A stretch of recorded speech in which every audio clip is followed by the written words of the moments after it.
like making forms, making spreadsheets, making things into taking student responses to data and or taking students' responses for what they want out of the new school and putting that into comprehensive things for the public to read. My name is Spencer. I'm part of the Student School Building Committee. And one of the projects I recently took up was with a couple other students. We're working on some sort of presentation to inform the rest of the LHS students about the process, to educate them about the 6 options more formally than before. And we have a goal of just attaining as much information as we can from these students in future events like flex learning blocks and such like that. Hi, I'm Nishi. I'm also a member on the Student School Building Committee. And one of the reasons why we're trying to conduct these surveys is because we feel like there's a very large disconnect between the members in the community and our students. And we feel like our perspectives on the high school is a lot different from your perspectives as parents, as alumni from LHS. So we think it's a very good idea to gather our current student perspectives, because for some of you who've gone to LHS many, many years ago, there's many more students now, and the environment is completely different. And what we're trying to achieve with such a survey is to sort of get our perspective conveyed to you and communicate how our lives in LHS are impacted by the current school building. Hi, I'm Sanjana. I'm also with the Student School Building Committee. And we in the Student School Building Committee created a list of questions on a survey that we use to interview staff and students all around the school.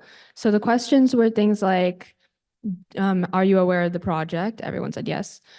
Do you like the quad? Again, everybody said yes. What are some things that you would have liked to see in the school that do not already exist space-wise? Would you rather have one large building or several small buildings? And do you have any strong opinions about how moving the site would affect your ability to get to Lexington Center? So there was a general apathy towards the Lexington Center deal, but people felt very strongly about how they liked the California Open Campus layout and the quad. And in general, people are happy with the classes that are offered and spaces that are provided for those classes. And we got a lot of responses for the interviews, and we were able to gain a lot of data from it. Yeah, so we're just going to use that data that we got from the students or from the student body to inform how we proceed with the project as the SBC, and kind of working with the architects and working with the lead designers and working with like the other people in charge of this project to kind of create a school that works for all. So yeah, that's what we're doing. Questions? Are there any questions for us? You can, oh, okay. Yeah.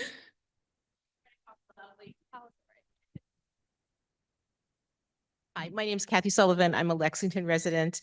I'm surprised that, so I'm really surprised about the California style open campus, because we always wondered, until we had children who went through the high school ourselves, why young people in Lexington never wore coats anywhere. And we thought initially that that must be because the school is so spread out that you can't get back and forth to any locker anywhere to put a coat away and then grab it again and put it back. So anyway, just, do you have any thoughts, any of you, about why you don't want to be in one single building where you could stay inside? Okay, for me personally, I grew up in Lexington, and I am one of those people who never wears a coat. I don't think I've worn one in like 3 years. Me too. Except for like skiing and stuff. And I love the open campus because I love being able to have a place to like meet with your friends at the end of the day, be like meet in the quad, like, do you want, like, we have a free right now, do you want to like sit in the picnic benches, like, and it just feels very central, very in the middle of everything. And it feels like a place where you can both do work and also kind of hang out with your friends kind of all in one. And I feel like the general atmosphere, because you can see everything from there. And I just love the general atmosphere of being right in the middle of everything. And then I don't know. I walking from class to class, even in the winter, it's nice to get like a breath of fresh air and just like take like 4 minutes to walk outside and like a quick walk. And I actually really appreciate that and really enjoy it.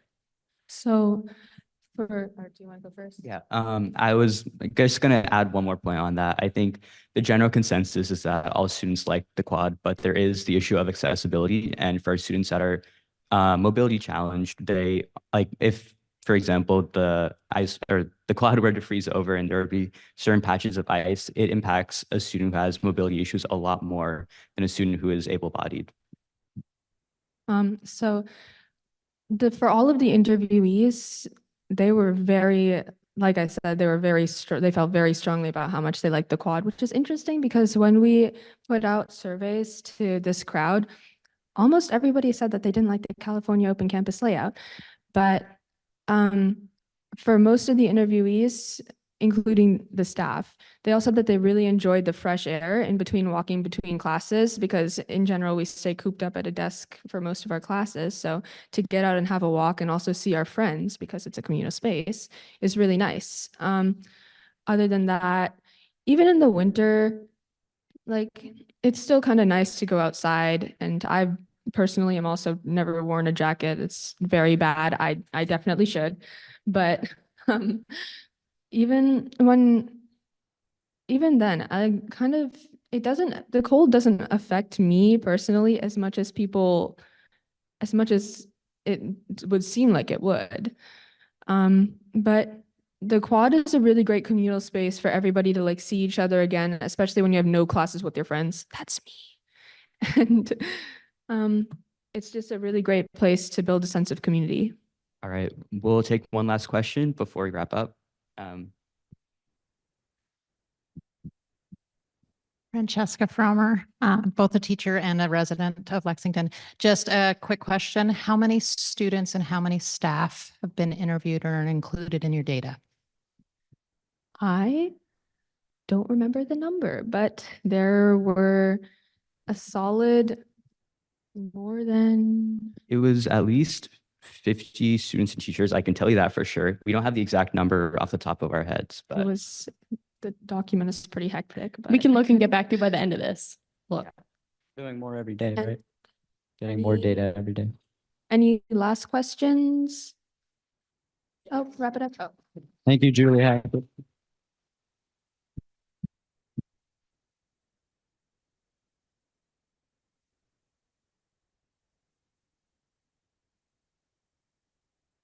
right, can people hear me okay like this?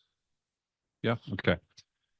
All right, so here we are, community meeting number 7. It's hard to believe that a year ago, almost to the day, was our first community meeting. I think it was September 14th. And as Julie said, we've had 151 public meetings to date. So it's been a busy year, and the next year proves to be more of the same. But so if you can just go to the next slide, what we're going to be talking with you about tonight is the timeline for the project. We're going to go over the current design options, and then we're going to talk a little bit about project cost, and then we're going to open it up for Q&A. And so our goal here tonight is to get through our presentation as quickly as we can to allow for the most amount of time for people to comment.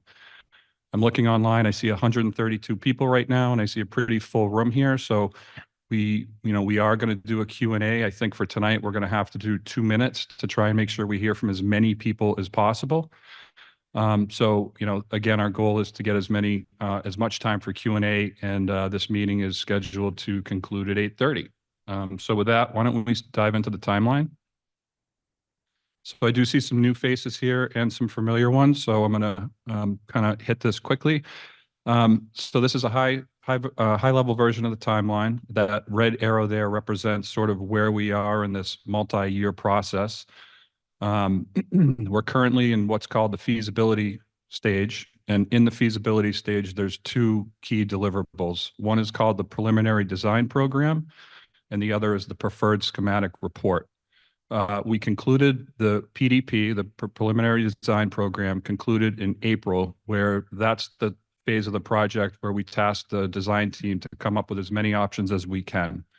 And so the design team developed 12 options, and then due to some feedback from community meetings such as this, we actually added 6 more. And so we ended up with around 18 options. At the conclusion of the PDP phase in April, those 18 were went down to 5 options. And again, based on some feedback we've received, just recently added another one. So we currently have 6 options that Lorraine's going to walk you through here tonight. So I'm going to talk a little bit more about the PSR on the next slide. But basically, the feasibility phase ends this year. Call it Christmas, okay? And then the next phase is called schematic design, where we've now narrowed down to 1 option. We've told the design team, this is the option we want, and this is the scope it wants to include. And then they go off and study that, and that goes to almost a year from now. It'll conclude in August. And at the conclusion of that, that sort of triggers the local actions and approvals, which means town meeting and debt exclusion, and that will take place in the fall of 2025. Again, a little over a year from now. So the next slide talks or shows a little bit more about the phase that we're currently in, which again is Preferred Schematic Report, or PSR. And if I talk in too many acronyms, please just put your hand up, because I have a tendency to do that. What we're doing right now in the PSR phase, we've just re-engaged with the 2 independent estimating teams to provide a closer look at the 6 remaining options. And so I believe we have our next community meeting, number 8, is going to be on October 15th, at which time we will be presenting the new PSR numbers with those 5 options. So 10/15 is going to be a very important discussion. That's also going to be the community forum that happens before a key date in the phase that we're in. November 12th is a date that the school building committee is tasked with choosing one preferred option to move forward into schematic design. And so once that's done, as I said, the PSR will conclude in December of 2025. So with that, why don't we go through next slide?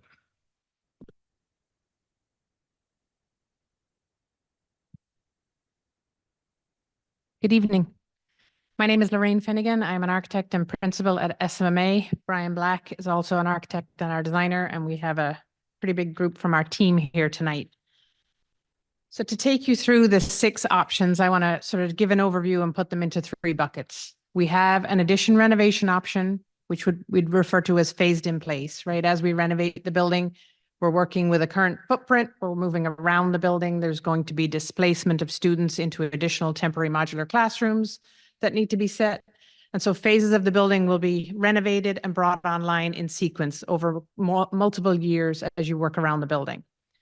We have new construction options, which are also what we call phased in place. So the intent here is to place a new building on the footprint of the existing building. Now, we know that the students still need to remain in school during that period, so it is similar. We phase a new building all the way around. So we're not salvaging any components of the existing building in this scheme, but we are trying to fit it within the footprint of the existing building. Again, due to the fact that you're working with existing systems, keeping fire alarm and lighting and health and safety in the forefront, these take longer as you move through the process. And then we have new construction, which occurs on the field. So this is distinctly separate. It is placing a building adjacent to the existing building on the athletic fields, building free and clear. The students remain in the existing building on campus, continue through their education while a new construction is underway. When that's ready, you move the students into the new building, at which time you demolish the existing building, restore that land into the transfer of fields and parking. So making sure we displace it. There are some bullets on the slide with respect to some of the challenges that those all bring. There are opportunities with them all, right? So the goal is at the end of the project, whether it's an addition renovation, a phased in place, or new construction, is that this building is a new building for the town of Lexington, whether we refer to that as new construction or renovated. But it is new. It will have adequate ventilation. We heard the students talk about fresh air. Part of the reason for the fresh air is that, you have a lot of students in a building today that wasn't designed for that many students. So you're not getting the amount of fresh air you need. Next slide, please. So to take you through some of those options at a higher level, we're looking at B1, which we refer to as the quad. So it salvages the existing quad.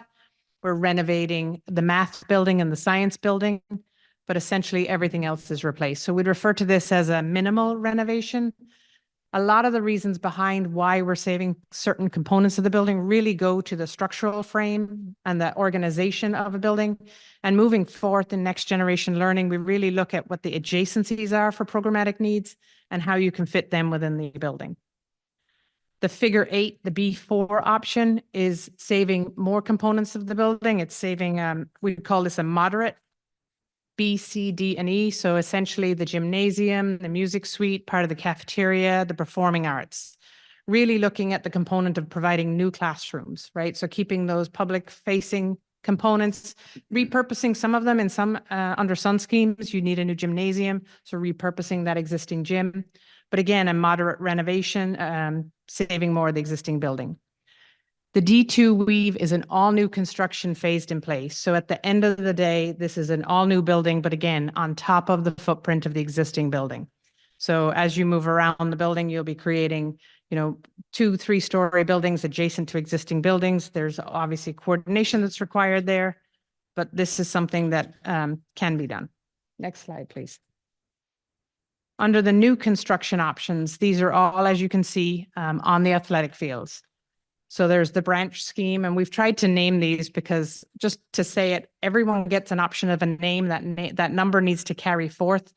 But at the end of the day, we don't want you to say, yes, we love the C5 scheme. And everyone says, what's the C5 scheme? So Brian and the team came up with some names so we can really understand and try and talk about it. So the branch scheme, it's a branch scheme, spreads out a little bit on the northern side of the site, build it anew, and again, demolish the existing building at the end.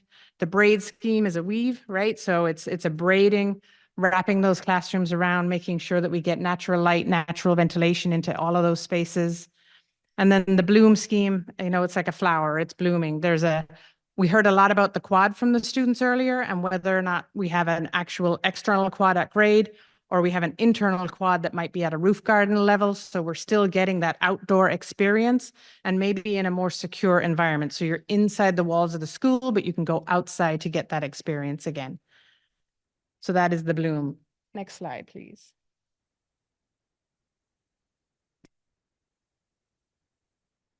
So we wanted to just kind of go over the 6 options with you today.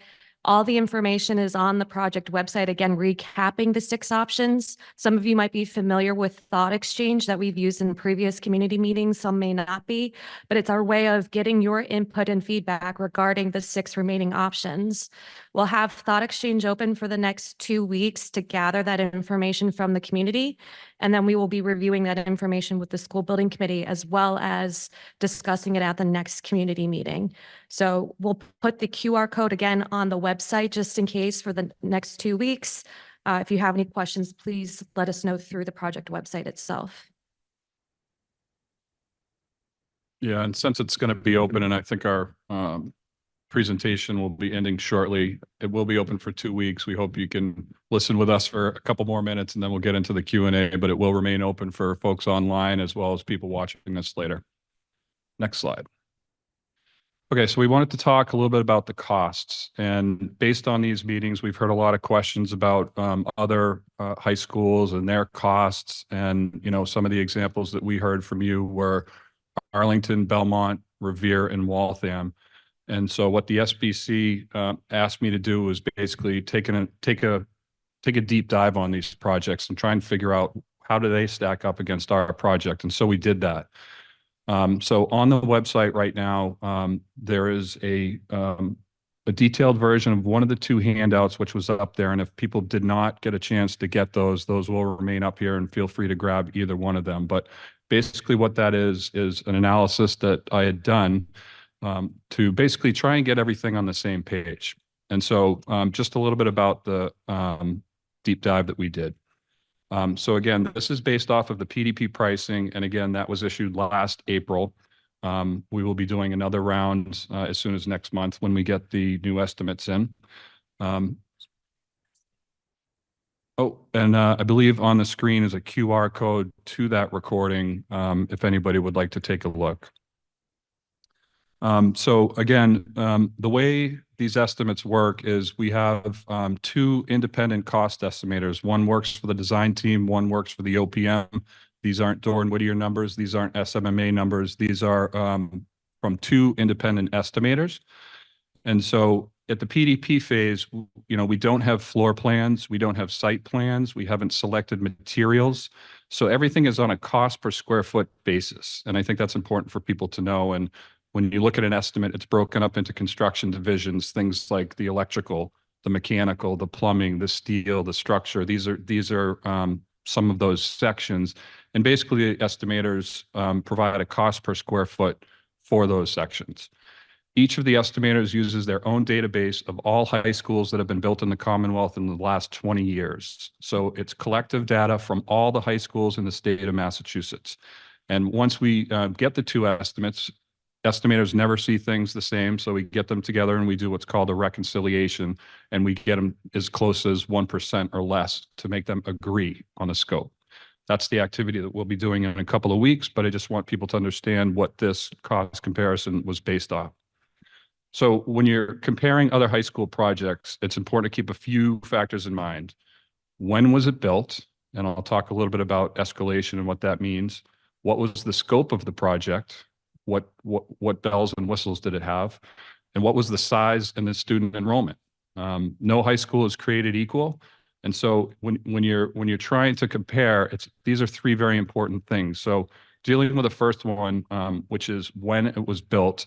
In the video, you're going to see a section about escalation and how it works. So what we did was we applied the escalation, which is based off of local market data, to the other 4 high school projects to reach an escalated project cost that aligns with the Lexington High School timeline. So we've addressed the when. The next piece we did, and what's on the screen is a rolled up version of that spreadsheet, which if I put it up on the screen, nobody would be able to read anything. So this is a rolled up version to get to the bottom line for you.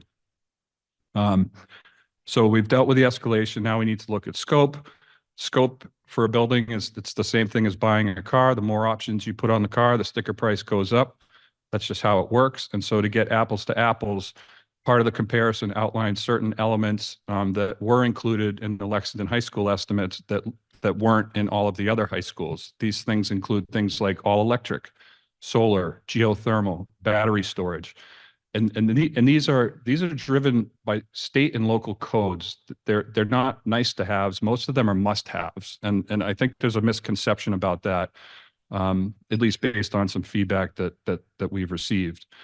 And so because, if the Lexington High School incorporates all of these integrated systems, Lexington High School can take advantage of incentives or rebates that currently were not available for the 4 other high schools in this analysis.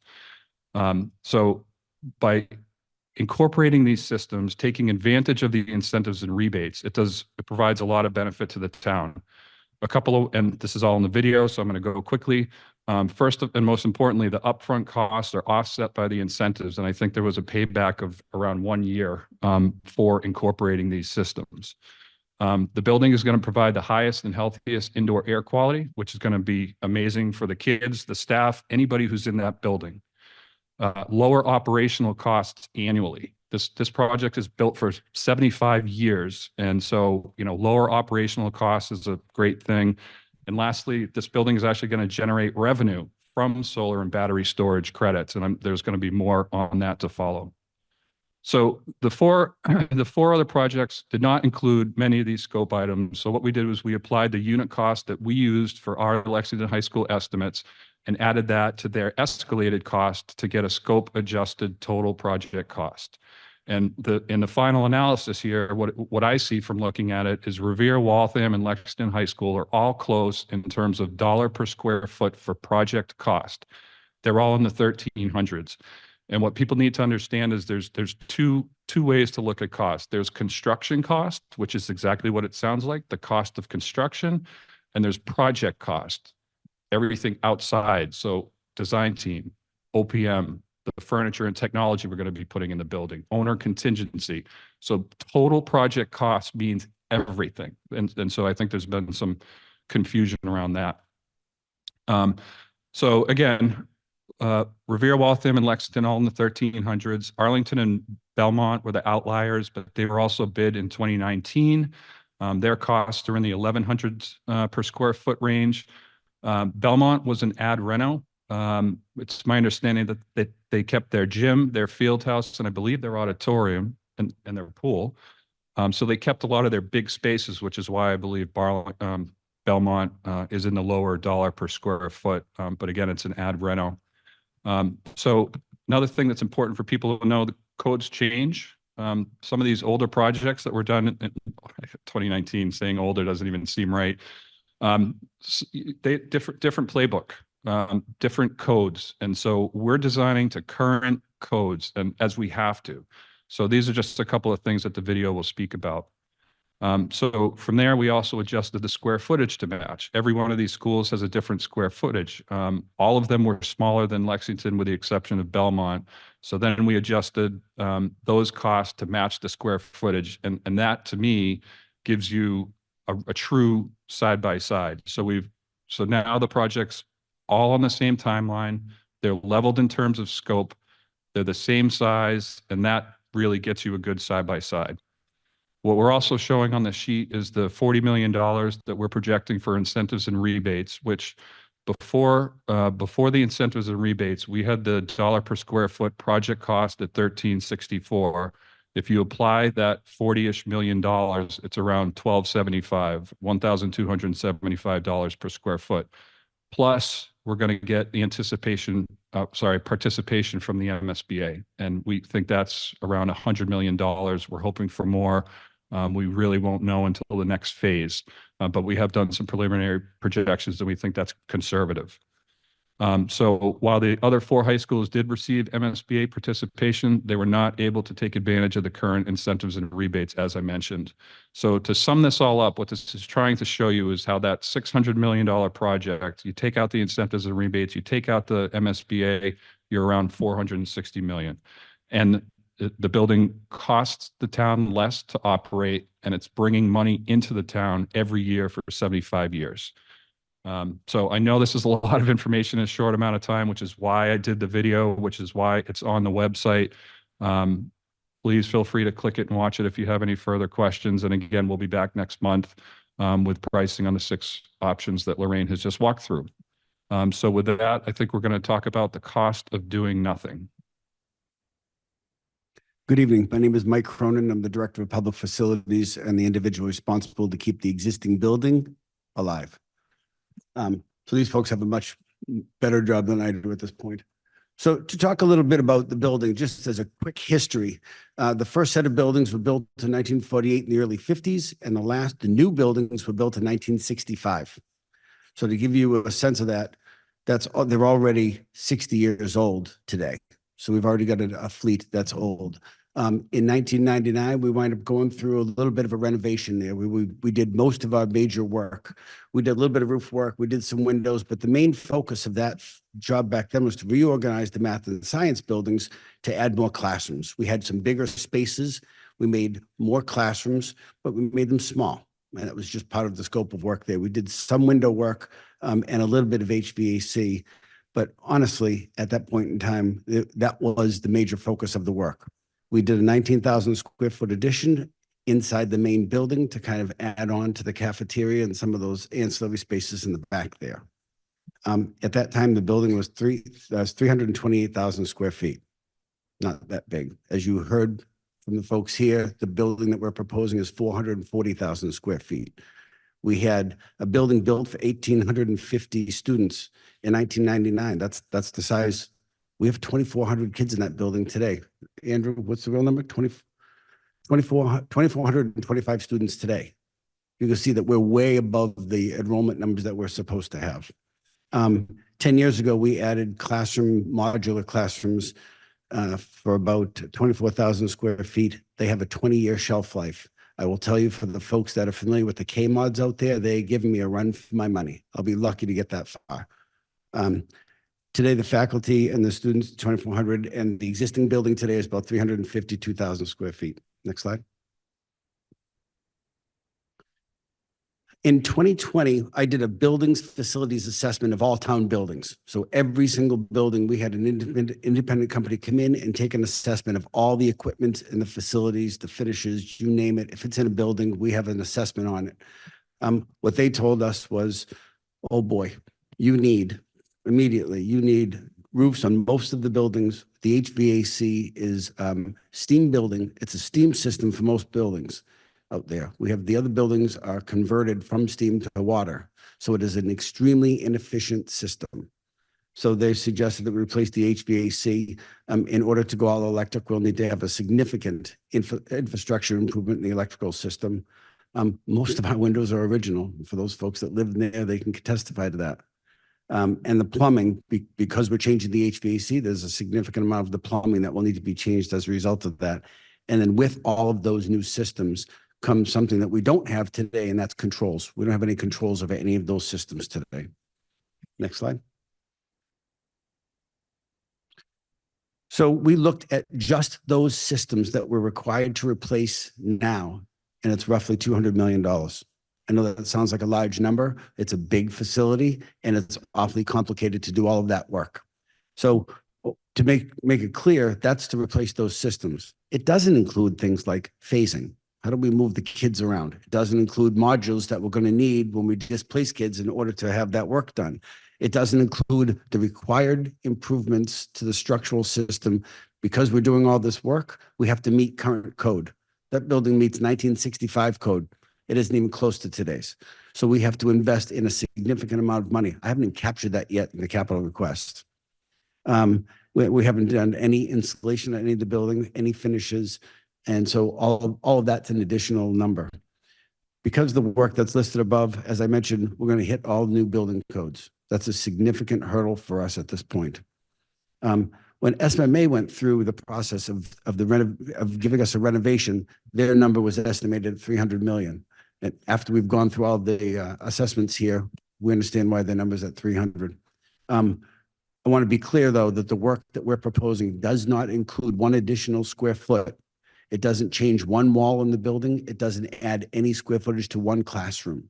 The cafeteria will still be too small. We'll still have 2,425 students in a building built for 1,850. Next slide.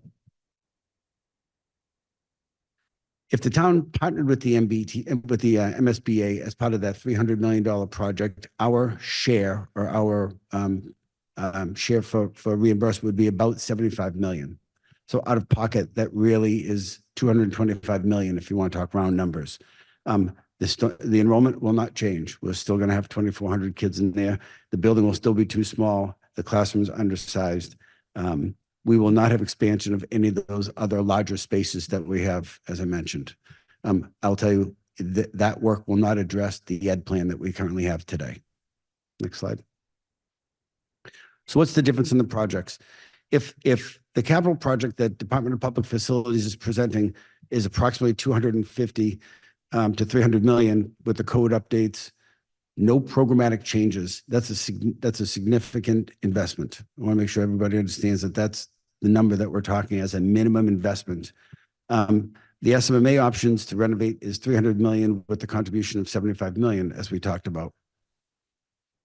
An example of the ad reno or the new construction will cost approximately 630 million, as you saw some of the estimates on the screen for earlier with Mike. With the MSBA and the rebates being approximately 150, that's about 480 million. The 480 from 300 million is really a delta of 180 million. It sounds like a lot of money, but in essence, it's not. To get the right education program, to get the building the proper sized, we're talking really a delta of about 180 million. Next slide. Thank you for that. Yep. So as mentioned, we tried to keep it short. Would have liked to have been a little bit shorter, but I think we're going to open up the Q&A at this point, and we have almost 200 people online. Jacob here, and I just realized I never introduced myself. Mike Burton with Doran Whittier. This is Christina Delangelo and Jacob Greco, also with Doran Whittier. So we are going to get a 2-minute timer up there. If for anybody who would like to make a comment who's live and in the room, you can approach a microphone. Anybody who's online, you can raise your hand and we'll try and get to as many folks as we can. Oh, yeah, so 2 minutes, state your name and address too, please. Thank you. I think you got to Pull that lever to you. No? Yep. Is it better? All right, so I'll be, so 2 minutes, you can start the timer. So I'm Ephraim Flores. I live in 2652 Mass Ave in Lexington. Thank you again for the presentation. I'm familiar with Mike Cronin's and his dedication. Really appreciate you being here and getting us through this process. So just wanted to really emphasize the importance of this project. And more than, we have to think about LHS as more than just a school, really a resource for our community. I think that that's something that it gets lost. I know that there's discussion about should we support a new Fieldhouse or not? And I'm for supporting the best schools that we can build for our future, because this town, we can see outside the buildings, walking into this meeting, there's a sign about the 215 days left for the celebration of the Revolutionary War. And what happened is that when that happened, it was building something for the future generation so we can enjoy today. And the way that I think about the school is like, how do we build something that not only is a resource for the town, but also a source of opportunity for the next generation? So more than just something that is a building, is really not creating a glass ceiling for the future generation, for those that are coming next, but more so what the Lexington is known for being leaders, not followers. So I understand that the cost and the price tag, but I can't put a price tag to the future of this town and frankly of all the next upcoming generations. So I really would hope that we support as a town a new building with a new field house, because that's just not a field house, but it's more so a resource that have been used for many other things that are just beyond track and field, also being used during the pandemic. So I really hope that as a town, we come together and really support the effort and to trust our town leadership. I've really been through a construction with 4 kids in Hastings with Mike, and I can attest to the dedication and really the thoughtful process of working together with the town and all of you here. So thank you. Thank you. Why don't we go right here? Hi, my name is Sabrina Bhattacharya. I live at 2 Larchmont Lane, and I'm currently the class of 2028 at Lexington High School, aka the freshman. And so from my understanding, there's a demographic cliff of 2028. And I was wondering if in your projections, there's any way that this cliff is accounted for. And I was wondering if, since there's going to be, so presumably with this cliff, with this theory, that there's going to be less families in Lexington. And I was wondering, and that means that the taxes are going to be higher on those families because there's less of them. And I was wondering how, is there any like consideration for the demographic cliff of 2028? Because I don't think the high school will be done by my grade. We haven't seen that. Hi. So going through the projections that we've seen, in fact, we're actually looking at something a little different. We're looking at some of the new MBTA housing that's coming out there. We're actually looking at demographics of students actually rising over time. In partnership with the MSBA, one of the things we do is have a conversation about enrollment. So they presented to us their opinion of what they thought our enrollment was going to be over the next 30 years. They do their own analysis. We gave them what our feelings were. We had a discussion about that. We told them about the MBTA. They gave us some additional accommodations for that. And so we negotiated up about 290 students from their first offer. So honestly, the process that we went through, we're not seeing a cliff down. We're actually seeing just this slight maintenance or this trickle up of students. So we think we've accommodated that as part of the enrollment process. Great, thank you. Why don't we do 2 more in the room and then we got a couple online. Hi, Olga Gutag, former school committee member, 273 Emerson Road, Lexington. Since you mentioned the MSBA housing, what I view as an avalanche, since there are now 700 units permit submitted, and we could see 1,000, 2,000, 3,000 units in the next 10 years. We just have no clue. So why isn't the the building committee considering staging the high school building stage 1, which would address the immediate overcrowding, because we definitely do need a new high school, and I fully support that. That would allow for a lower override. And even if people will be forced out of town eventually, with 2 smaller overrides 4 or 5 years apart, depending on when you can design the second stage, that would help a lot of residents. I think that what you have right now is a building which is just too expensive, and either it will pass and it will make lots of people leave town, or it will fail and it will cost the town dearly. And I also will pass you a separate spreadsheet which has different figures on comparisons to other schools. And I think that you and I should probably talk about that offline. Thank you so much. And you guys doing a lot of work, and I hope that you consider our request for a plan B.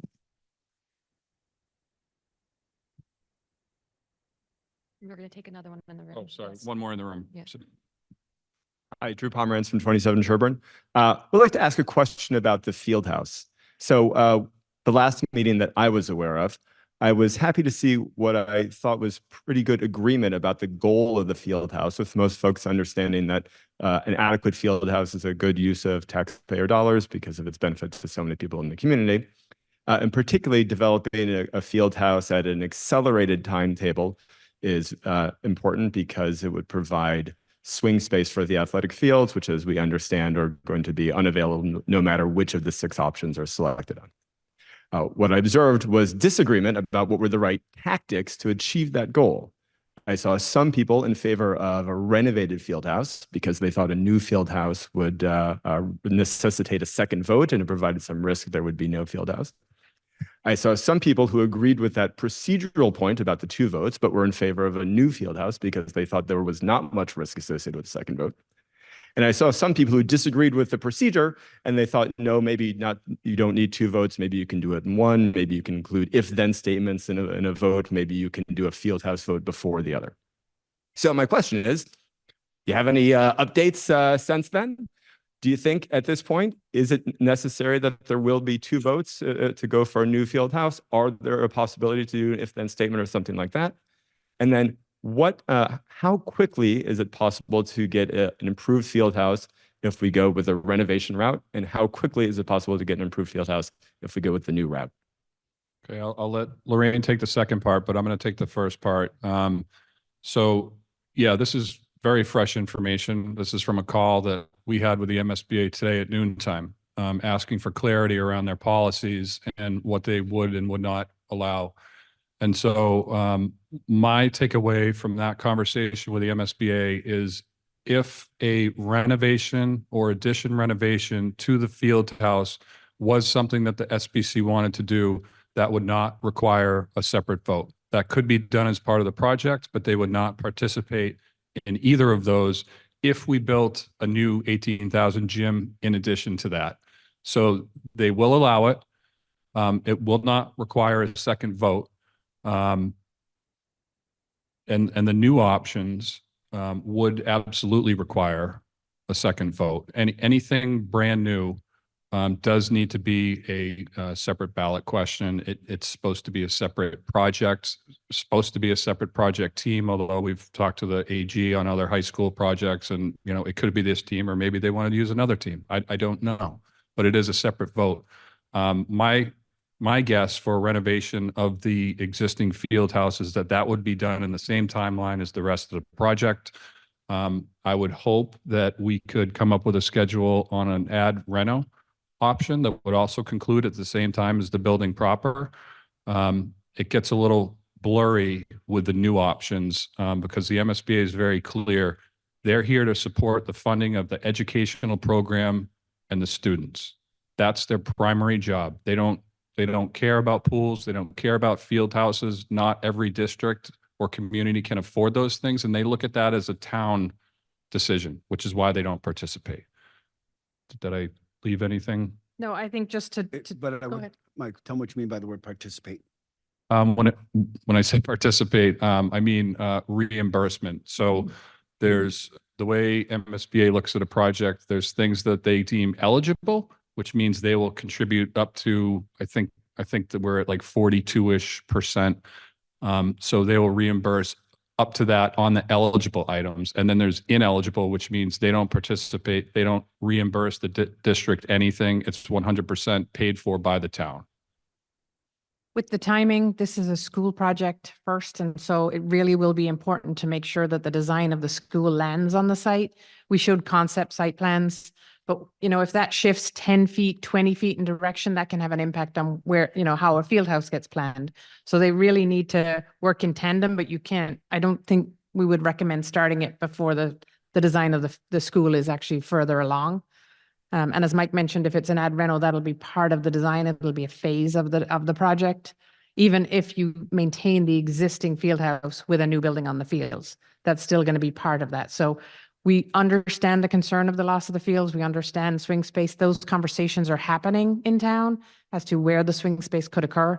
But we'd even need that, if the field house gets renovated, we need to have those conversations. Is there any possibility in doing either one in less than the 4 years that we're talking about for the main school? Well, there could be. There definitely could be. And, one of the things we're wrestling with right now is in all of the 6 options, fields are going to be impacted. Okay.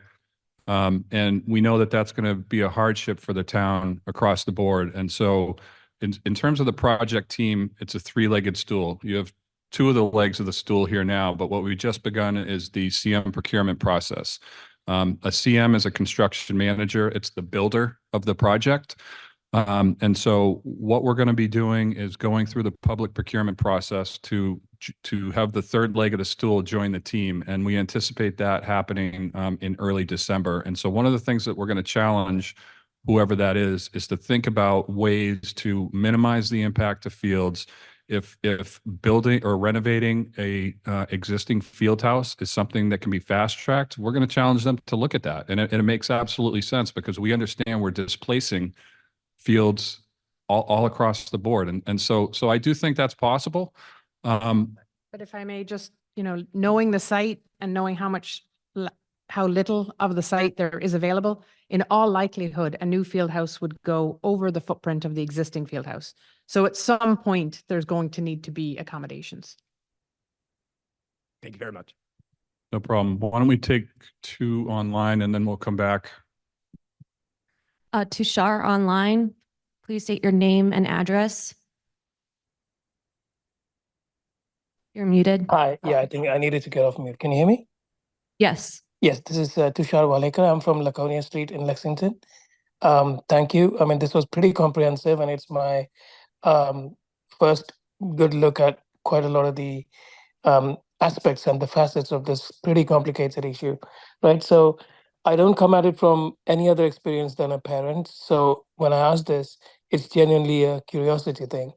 So it's kind of like a 3-part question, if you don't mind, because there was so much that you guys covered, and obviously the Q&A is at the end.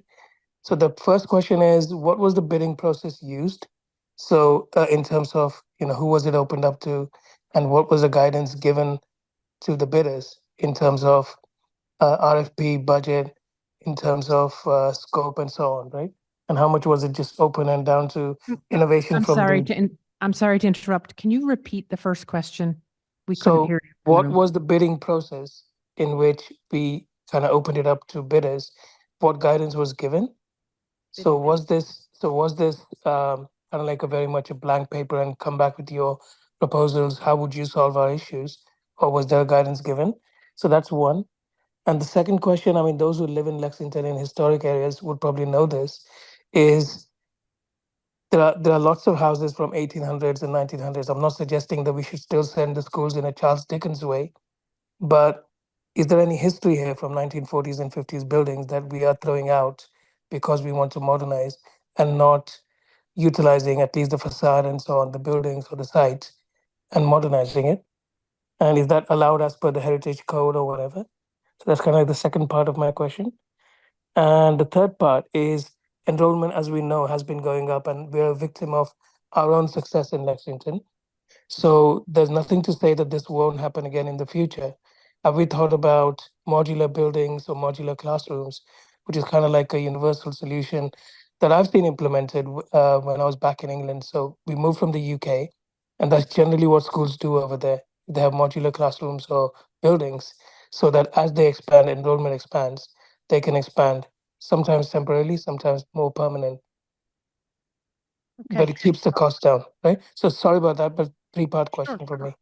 All right. So I'm going to try and please correct me if I get it wrong, but I think the first question was the bidding process. Was it open to proposals? I assume you're talking about the architect selection. Is that correct?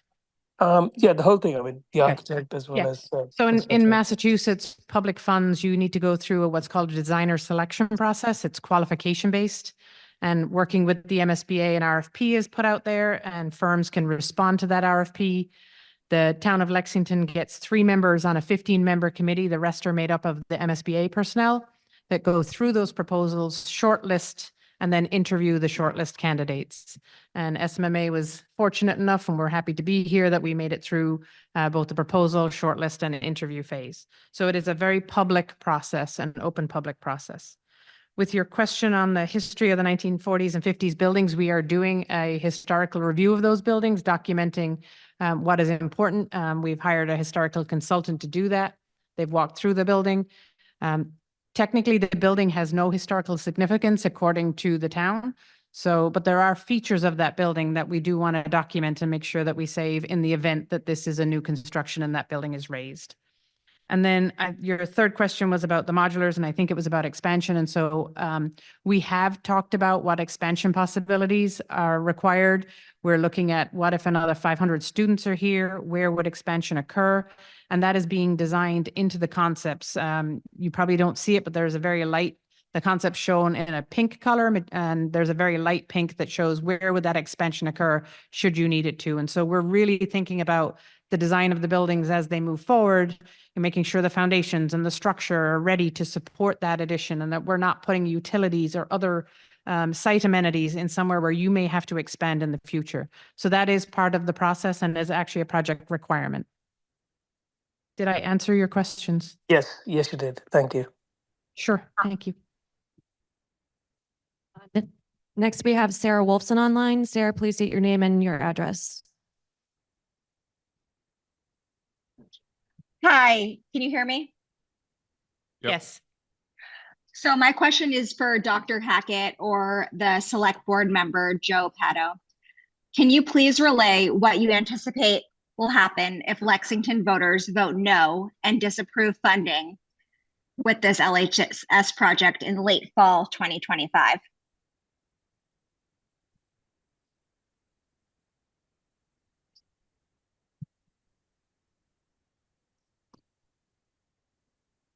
So the question is, what happens if the voters don't approve the project?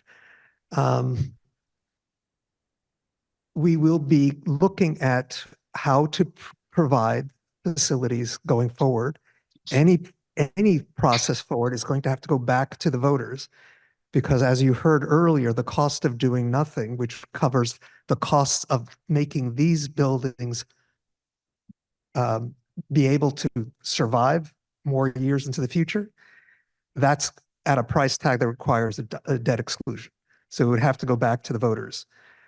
Simultaneously, we'd be looking at how do we expand to create space for growing enrollment. As has been described, the existing buildings are undersized, and the costs that have been described only deal with bringing the buildings up to code and getting the mechanical systems to work. They don't provide for the size of enrollment that we have.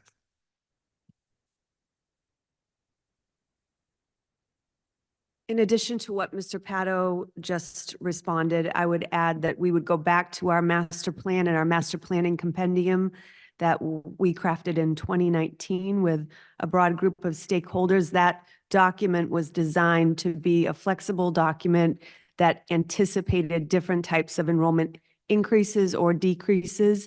And it has detail in it, such as maybe we put tents over the area where students eat so that we can make more space.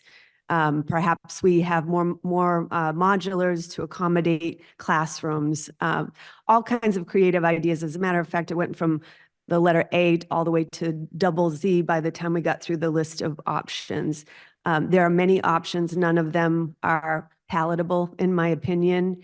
And I think they would make education very, very difficult. We would also have to do things like reconsider the science labs that we patched together when we didn't implement the $1.5 million science lab plan. We didn't want to spend money in anticipation of the potential for a new project. So we, even though we were approved, we said we'll make it work. We spent around $250,000 maybe, and we converted earth science classrooms into some lab spaces. We would have to go back to that drawing board, add more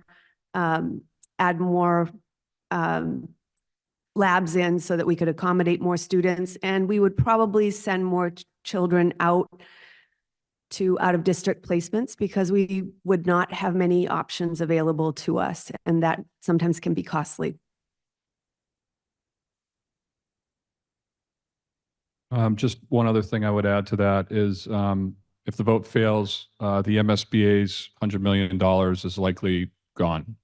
So you are now out of the program, which can be very challenging. I know some districts that have submitted statement of interest, which is the document that triggers MSBA's review. Some communities, it takes 15 years. So the MSBA goes away along with their funding, and you go to the end of the line with everybody else. All right, I think we did 2 online. I'm not sure who was first. Why don't we start right here? I'm Stephanie Roberts. I'm at 1062 Mass Ave. And I'm hoping someone could explain exactly what the SBC is going to be voting on November 12th. And in the event that if the vote is delayed, like what impact is that going to have on the overall project? Sure. So on November 12th, we're asking the building committee to narrow the decision from the 6 current options to 1.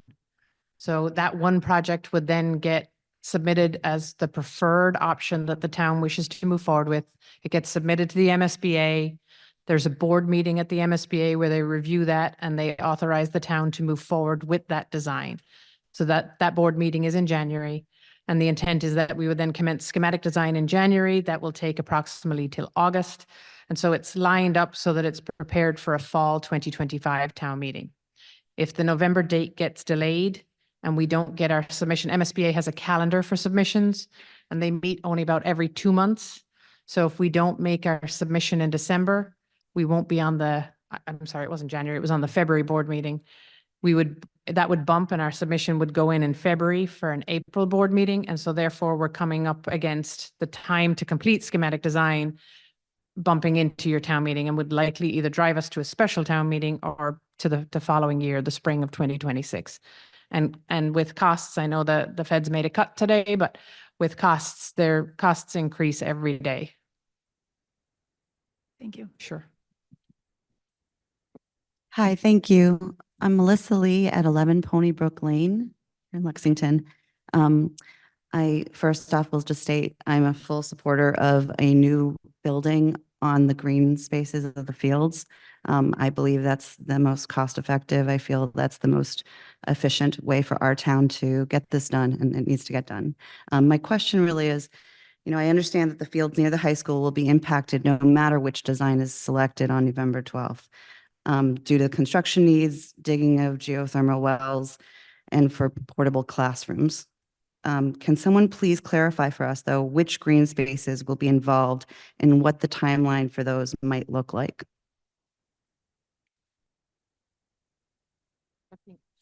Sorry, I'm looking at my civil engineer and she just gave me the wave off, but so we did do a lot of analysis on it. We've met with recreation, we've met with athletics and physical education. We've looked at the scheduling of all your fields in town and where permits are issued. And there are impacts to the fields, absolutely. And at the 9/3, I think it was, building committee meeting, we went through a detailed analysis, and I'm not going to do justice to it tonight, but I would ask you to look at the 9/3 SBC meeting online, where we analyzed exactly which fields would be offline and for how long. But regardless whether it's a phased-in place or new construction, there are fields that would be offline. Does that include the center track, et cetera? It does not. It does Thank you. not. So from the track, the pool, the tennis courts, none of that is touched under any scenario. Thank you. Sure. Thank you. Go ahead. Okay. Hi, everyone. Good evening. My name is Kasia Evsikova. Do you want to go to? No. Okay. Oh, okay. Thank you. My name is Kasia Evsikova. I'm a resident at 23 Peacock Farm Road here in Lexington. I have a two-part thing prepared here. The first part is I speak not as a private resident, but as a co-president of the Bowman Elementary School PTO. During our PTO meeting on September 12th, the PTO board and members took a vote during which we unanimously passed the motion in support of the new construction on the fields for the new Lexington High School. For us as a PTO who represents elementary school parents and their kids, we believe that this is the best option for students and their families. And we believe that this is the option that optimally balances the timeline with the budget. It minimizes disruption to schooling. It also allows for schooling environment that is modern, clean, healthy for both students, staff, and our environment. We also believe that it allows us to leverage the existing incentives and grants to its maximum potential. And certainly the new school will ensure a building that is resilient to grid insecurities and thus help to some of the grid benefits, but also to ratepayer advantages. And that leads me to my second part of the question, which I was hoping if you could speak a bit more to the resiliency benefits that the batteries offering bidirectional flow to the grid, geothermal, offers both in ways of resiliency, but also in other benefits that can help us as ratepayers here in Lexington, but also across the state.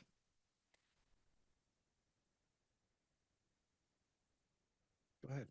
We'll all chip in. All right. So their first comment, I think, was a comment, and the second question was about resiliency. Okay. Yep. So our director of sustainable design could speak on this for hours. I cannot.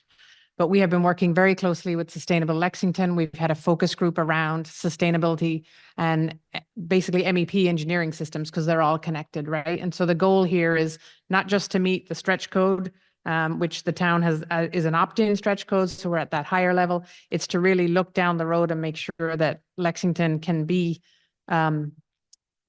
self-sustaining for years to come in this building. So, you know, everybody knows that where fossil fuels are going, we know where costs are going, we look at the rates, we're analyzing that. We've done a lot of life cycle cost analysis to understand what are the upfront incremental costs to help get you there, and that's what Mike presented with some of the incentives, right? Because it does cost more initially to try and get you to some of those locations, but with the incentives and the paybacks, it's worth it, not just for the first year, but also long-term operational cost. So to piggyback on that a little bit, as you know, we're all electric, so we're fossil fuel free.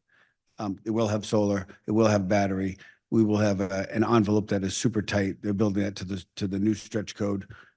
We will have 3 air changes an hour. Our air filtration in that is a MERV 13 filter, which is a fantastic filtration system. It is a super high efficient facility.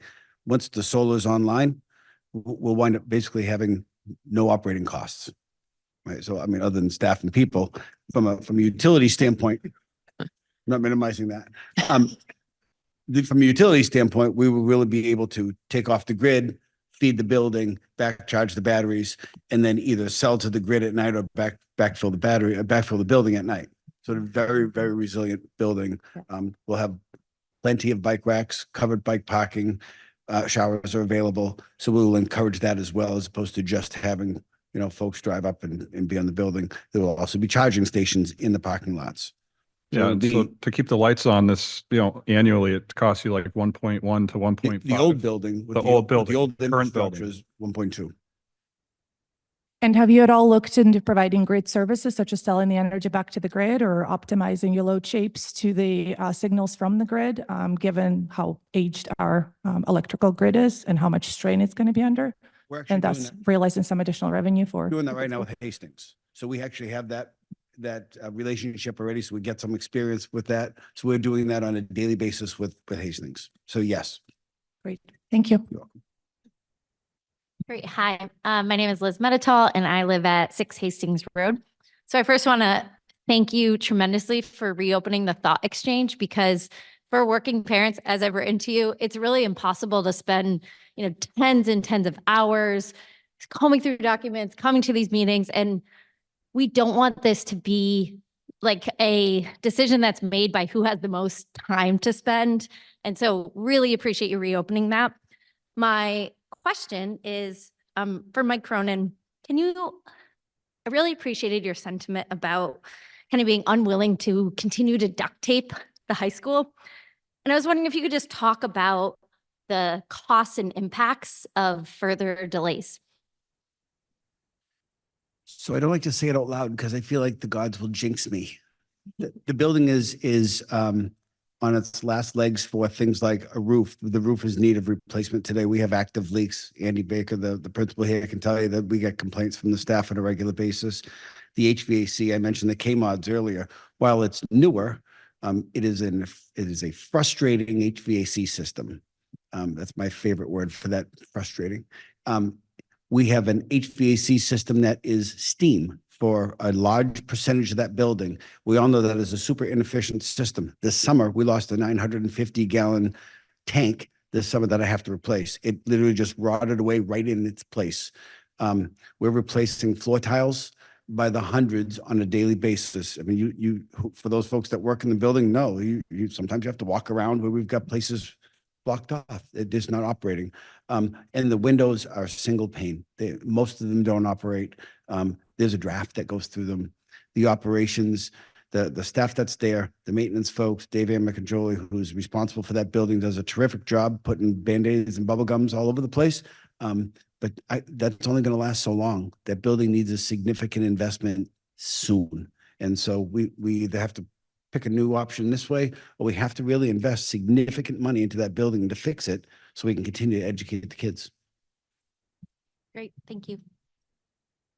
Why don't we take two online? Patrick, Merck, can you please state your name and your address? Hi, I'm Patrick Mayer. I live at 31 Woodcliff Road in Precinct 3. I have two quick questions. I understand from Mr. Cronin that we have 2,400 students at the high school right now. I also understand that following the MBTA rezoning, we have possibly thousands of new housing units coming into town. So could Mr. Burton explain to us why the sizing of the new high school is done for 2,395 students, which is 5 fewer than we now have in the building? That's my question number one. Question number two for Mr. Burton as well is, why does his comparative slide of the various new high schools not include how much the MSBA granted to the Arlington, Belmont, Revere, and Waltham high schools, which should be in parallel to the so-called conservative number he mentioned for us of $100 million? Sure. So first, why is the enrollment the enrollment? The enrollment is settled with the MSBA and the district before the OPM and the designer are even on board. The first module of the MSBA process is Module 1, eligibility, and that's when school building committees are formed, maintenance information is submitted. That's where all sort of the data gathering happens. And so during that process, the MSBA has their own consultants, demographers? Close enough. And so they go through a process rigorously with the school department, with the town, and they come to an agreement. As was mentioned before, the original number the town felt was low, so the town pushed back respectfully and increased it to the 2,395 that it is right now. So that's why the enrollment is the enrollment. Why I don't have the MSBA grant amounts for the 4 other projects, because I don't know what it is. But I would ask for, if I may follow up on the first point. Frankly, I'm not interested in the bureaucratic process. As a taxpayer in town, why would I want to fund a school that would have a capacity of 5 students less than what we now know we already have, given that we're going to have thousands of new housing units in town? I'm going to jump in here. It's actually 30 fewer students, not 5. The enrollment is 2,425 as of today. We were approved for 2,395 students. As has been described, we pushed back and had the enrollment increase. There are a few things to know about this. I think primarily when we build, well, where we are now at capacity for the classrooms is around 95, 98% capacity by space. Where we will be with the new build is about 85% capacity. And what that means is there's more room to absorb more students. I'm That's sorry, one that point. doesn't make sense, Judy. If we now have 2,400 and you're planning on 2,395, you can't tell me that the capacity will go down from 95% occupancy to 85. That's So maybe just I not can what help. the arithmetic shows. Yeah, maybe I can help. So your current building is 352,000 square feet. You have 2,400 students in 352,000 square feet. Based on let's call it 2,400 and the MSBA guidelines with the space they allot, you're being allocated 440,000 square feet. So that's over 100,000 more square feet for the same amount of students. Classroom spaces are designed with an 85% utilization rate. You're currently running at 98%, basically 100% for your classrooms. So there's zero downtime for any free classrooms for anywhere to pull in if you need another space. So it does build in flex. In addition to that, the design of high schools today and the design of schools today provides different opportunities for extra learning, large group instruction spaces, how you use the auditorium, multi-purpose rooms. So there are a lot more spaces proposed within the new building in that additional 100,000 square feet that will provide a lot of opportunity for teaching and learning. And if I might just add to your last question, the comparison of what the grant is for other communities, I will say my comment would be it's irrelevant because each community is based on their own data. So it's based on your own poverty, the Department of Revenue numbers. And so what they get as a grant is unique to each town. So it really doesn't matter what the town got for their school. It's not comparable. The numbers are taken from your own Department of Revenue information. Well, I beg to differ. I happen to be interested in knowing those numbers, and you still haven't answered the first question. Why would we design a new high school with the same capacity of 2,400 in round numbers when we know we're going to have thousands of new housing units in town? It just, to me, doesn't make any logical sense. Okay. We can also spend some time talking about central office. I don't think that that's probably helpful, but we have considered the numbers. We have made contingency plans to make sure it's large enough. That's been explained in a number of public sessions. So I think maybe we should go on to the next question.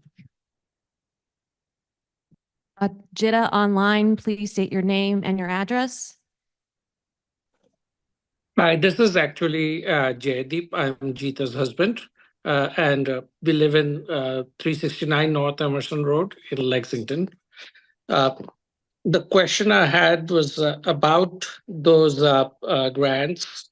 And so we're showing that the cost would come out to be about 480 million after the grants.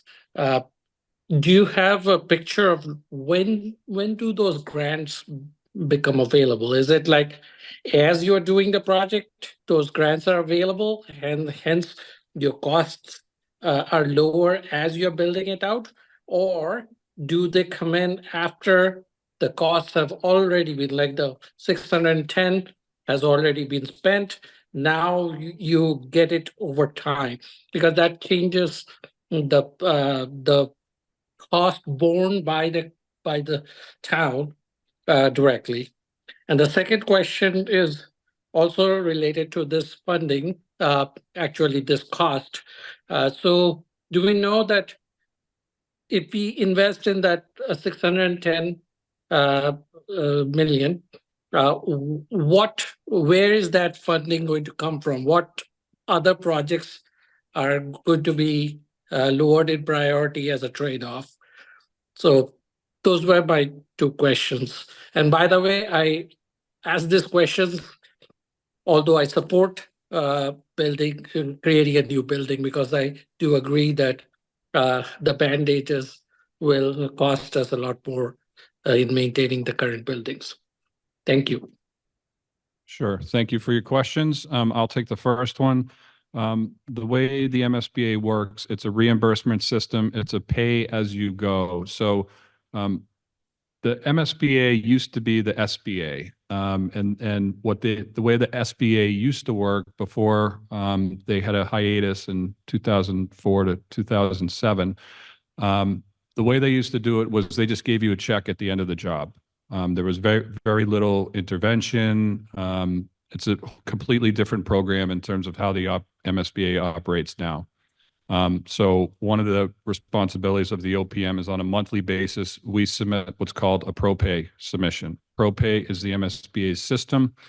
So every month we're sending the MSBA a bill, and every month they're sending, well, it can average, sometimes it takes a little bit longer, but roughly every month, anything that they deem eligible, they will participate per the agreed upon reimbursement rate.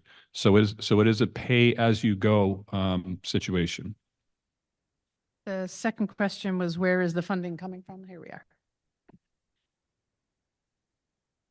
Can everybody hear me? Yep. I'm Carolyn Kosnoff, the town's assistant town manager for finance.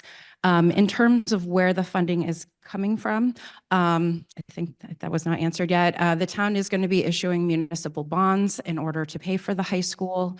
Those will be paid back likely over a term of 30 years, and the annual debt service will be paid for within the town's or tax levy or excluded from the Prop 2.5 limit.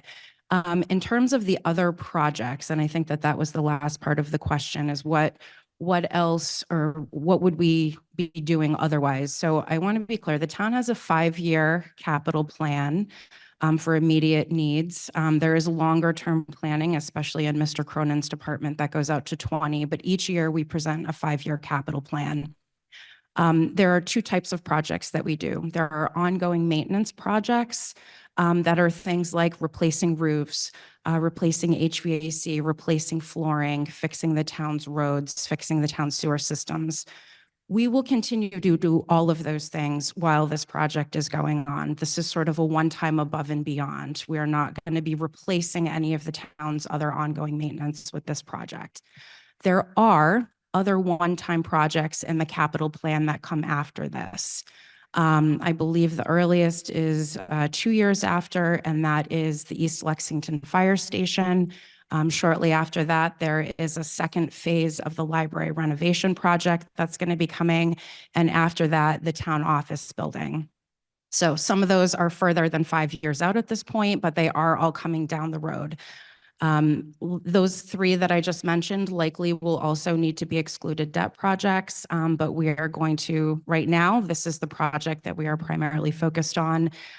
We are focusing on getting this through the plan and passed. We are continuing to plan for those projects afterwards. Thank you. Yep.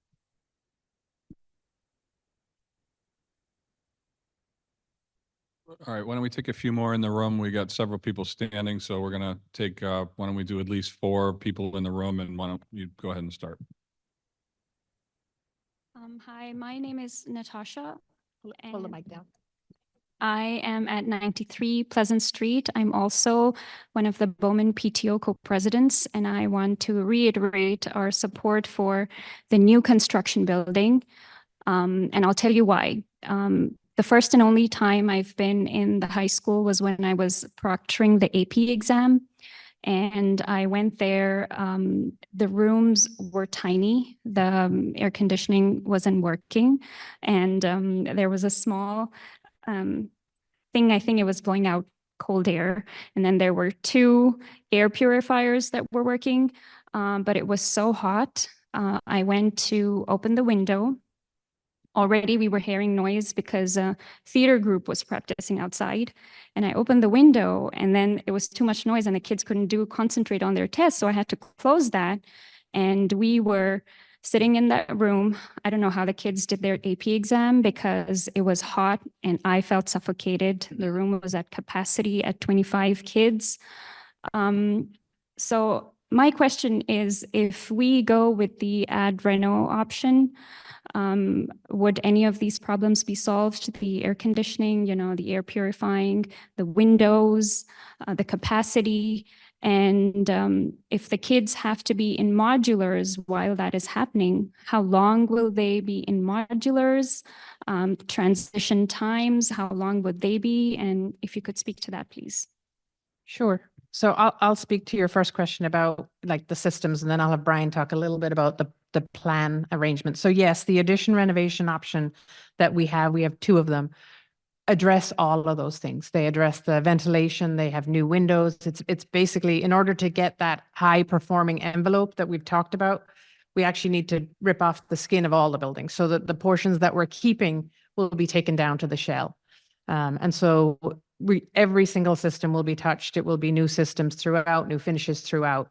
And that's why it takes longer, because you have to do it in a more concentrated effort as you move around, because we still need to maintain school in operation while we do that. If you just talk a little bit about the plan organization. Sure. We do plan for a high degree of flexibility in the plans, and I think that's something that carries across all of them, whether it's a new construction or a renovation. And we have kind of the receipts, if you will. And lately we've been fleshing out the plan diagrams for each of the options. You can find those in the most recent two school building committee meetings. And what we look for is a high level of connectivity of different kinds of spaces. And one of the ideas that came out in the visioning that was really exciting was the idea that there might be schools within the school where you have centers of activity, and the scale of the school is kind of broken down into segments that make it a bit more palatable. I think part of what you've raised here also goes to the social and emotional health of not only the students, but the staff as well. And I think it's a thing that a lot of people don't appreciate until they really walk through the school and see, the day-to-day life of the school, which we've had the great pleasure to be able to do when we spend time with programming meetings with all the staff and many students. When there are cafeteria seats in the hallways and there is really nowhere left for students to go, I think that's one reason that a lot of them love the quad, right? Is because it's at least, a place that they can say is theirs, but it's outside. And there's no choice whether to go outside or not. So we would love to recreate the positive aspects of the quad to make that the heart of the school, and to have maybe sort of fragments of quad throughout. So bringing in access to light, views, space to decompress and just be well.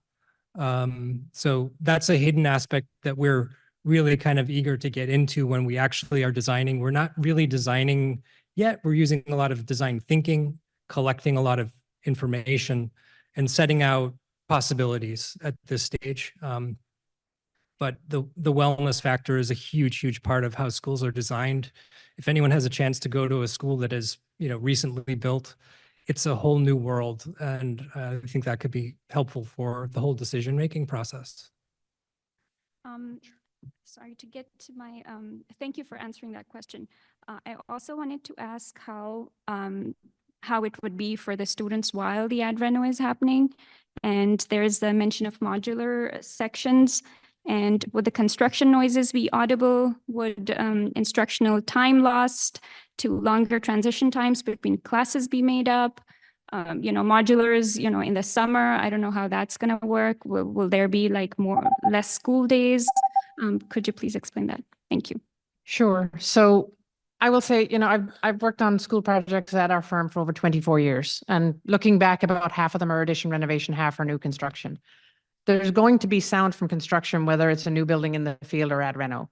But I will say it is more invasive if it's an addition renovation, because we put up temporary partitions, we put up as much acoustic as we can, but with single pane windows on one half, you're still going to have that noise from the next side.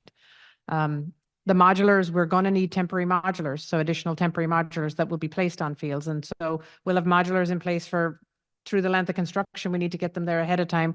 They're going to be anywhere from 6 to 8 years. And, you know, just with respect to student life, I will say that students are very resilient. And, you know, we're always going to find an opportunity, whether it's new construction or addition renovation, to make sure that we engage the students and so that they get something positive out of it. You know, this is their high school career that they're going to be going through for construction.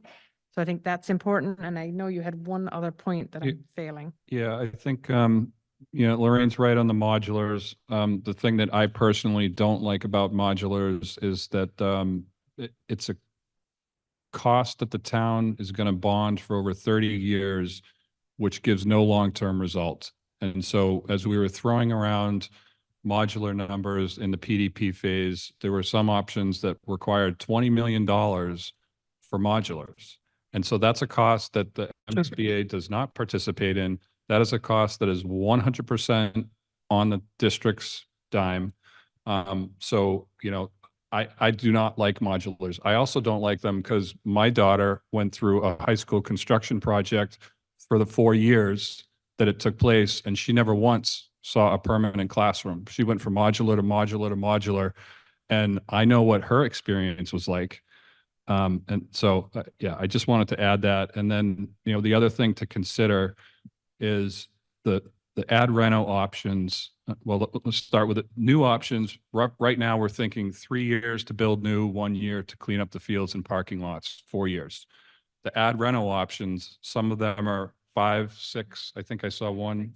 So 5 and 6 years. So it's 2 years more of impact. And clearly, the closer you are construction-wise to the students, the more invasive it's going to be. We did Hastings. We were 10 feet away from the existing school, right? There was some impact, right? We had geothermal wells there. Again, we had sound attenuation, all these things, but the closer you are to it, the more invasive it is. So just wanted to add that piece. Thank you. Oh, yeah, so I want to remind folks, we are at 8 o'clock right now. We got about 30 minutes. I see about 30 minutes right here. So I ask people to be concise. We do want to hear from everybody, but we are going to conclude at 8:30. So please. Hi, Alex Fox, 5 Hillside Terrace. My understanding is that construction on the open space adjacent to an existing school is a really common practice for this type of project. We've heard from a lot of folks in our community who emphasize that preserving our contiguous green space in fields in that area is of paramount importance.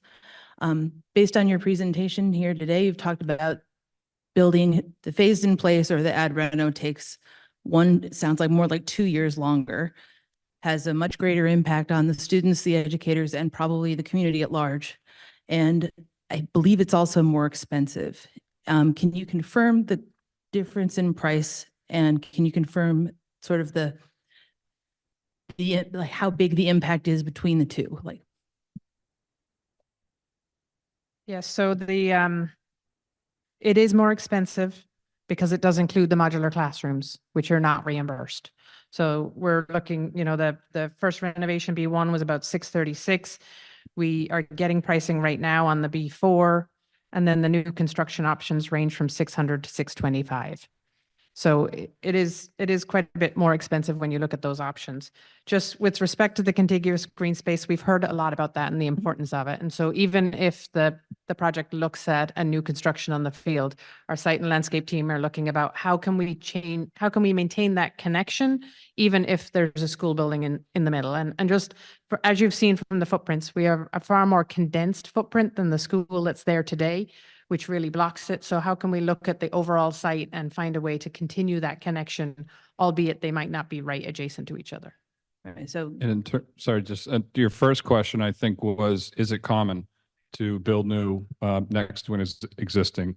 Answer is yes. You know, we call it the flip-flop, right? It's it's basically a two-phase project: build new, move in, fix everything else. So it's very common, and it allows for the shortest durations. So building on the fields is less expensive, it goes faster, and the impact to the community as a whole is less. Yes. Yeah, the one thing I did just hear, we did just have a meeting with Recreation commission, they had a lot of concern. You do have some existing fields that are lit. And there was some concern about, moving the lit fields over closer to the neighbors on Waltham Street. And one of the options that SMMA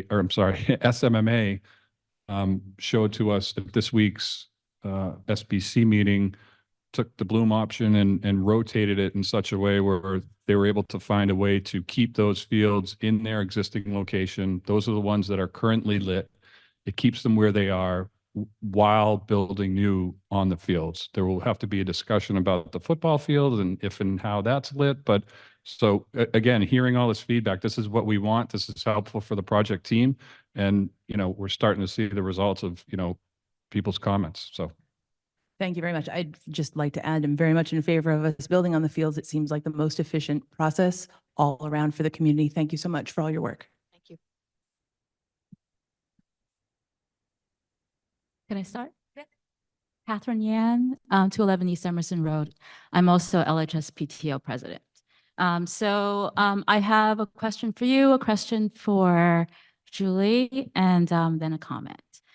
So the question for you first is going back with the environmental impact of building renovation versus a new build, right? The additional renovation that Natasha had mentioned versus just purely renovating.